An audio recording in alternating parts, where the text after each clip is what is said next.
Assalamualaikum warahmatullahi wabarakatuh. Perkenalkan, nama saya Riza Fadila Natasha Putri dari Prodi Pendidikan Ekonomi 2A dari Universitas Bhinneka PGRI Tulungagung. Video ini saya buat untuk memenuhi tugas mata kuliah Ekonomi Pendidikan yang dibimbing oleh Ibu Naila Riza Umami MPD. Pada video kali ini saya akan membahas tentang apa itu human capital dan apa pentingnya human capital bagi pendidikan. Baik, langsung saja kepada pembahasannya mengenai konsep pendidikan sebagai sebuah investasi atau education as investment telah berkembang secara pesat dan semakin diyakini oleh setiap negara bahwa pembangunan sektor pendidikan merupakan prasyarat kunci bagi pertumbuhan sektor-sektor pembangunan lainnya. Konsep tentang investasi sumber daya manusia atau human capital investment yang dapat menunjang pertumbuhan ekonomi atau economic growth sebenarnya telah mulai dipikirkan sejak zaman Adam Smith tahun 1776.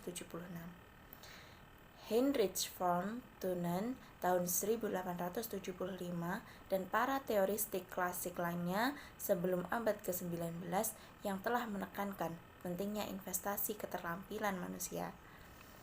Dalam teori ekonomi klasik yang digagas oleh Adam Smith, World of Nations pada tahun 1776, human capital yang berupa kemampuan dan kecakapan yang diperoleh melalui pendidikan, belajar sendiri dan belajar sambil bekerja. Pendidikan yang dimaksud tersebut tentu memerlukan biaya yang diperlukan oleh yang bersangkutan. Peroleh keterampilan dan kemampuan akan menghasilkan tingkat baik atau rate of return yang sangat tinggi terhadap penghasilan seseorang. Berdasarkan pendekatan human capital, dapat hubungan linier antara investasi di bidang pendidikan dengan produktivitas yang tinggi dan pendapatan yang tinggi. Hingga productivity and hingga earning, manusia sebagai modal dasar yang diinvestasikan akan menghasilkan manusia terdidik dan produktif, dan peningkatannya penghasilan sebagai akibat dari kualitas kerja yang ditampilkan oleh manusia yang terdidik tersebut. Dengan demikian, manusia yang diperoleh penghasilan lebih besar akan membayar pajak dalam pendidikan yang besar, dan demikian dengan sendirinya dapat meningkatkan pendapatan negara.